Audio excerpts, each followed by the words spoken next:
Matagal nang kilala sa buong mundo ang party island na Boracay. Pero napakaraming aktibidad pa pala ang pwedeng gawin doon bukod sa nightlife at sunbathing. Balitang hatid ni Katati Bayan.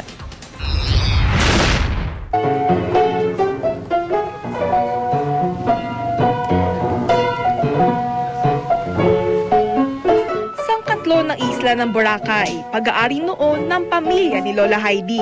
My father was appointed as Juez de Paz in Buruanga, overlooking Boracay Island. Now he loves to look at the island. He was able to purchase so they got the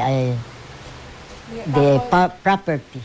Kaya sa tuwing nababanggit ang Boracay, mga alon na alaala ang bumabalik sa kanyang diwa. After summer classes, dinadala ako ng mother ko. I never forget when especially when Mama was still alive. Oh my, I enjoyed my stay with my Mama. So of course, I can remember we used to ligo sa beach, may mga kaibigan kami. Hindi pa masyado. Mga bisita-bisita lang, wala. Ang hotel yan lately. Ang ganda ito, ganda. I hope makita mo yan. Ang dating Tagum Paraiso. Dinarayot, nahanay na ngayon sa pinakamagandang beach sa buong mundo. Makailang ulit kong bumisita sa isla.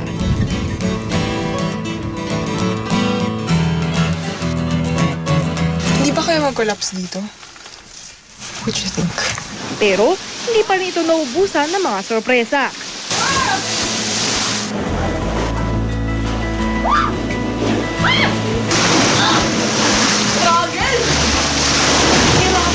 Di napapagod na magpaligaya.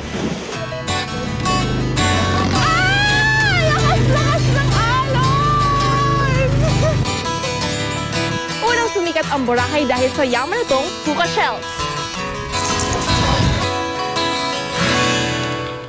Sa dagat man,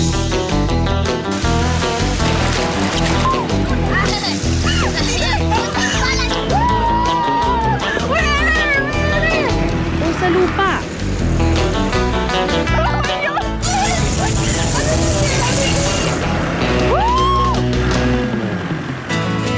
Patuloy na umaakit.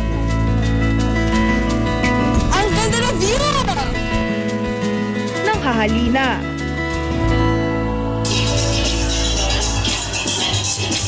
Punong-puno ng kulay at buhay.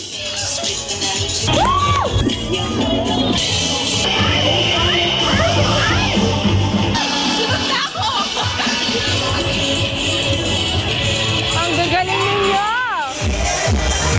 Tila di naubusan ng sigla. Walang sawa nagbibigay ng mga bagong alaala.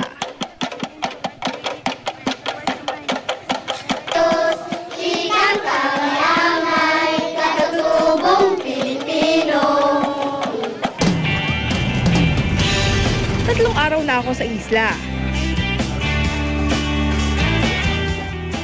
Woo! I love Philippines! Pero, parang kulang pa. So, isa pa! 5 meters na pala yun? Hindi ko na malaya.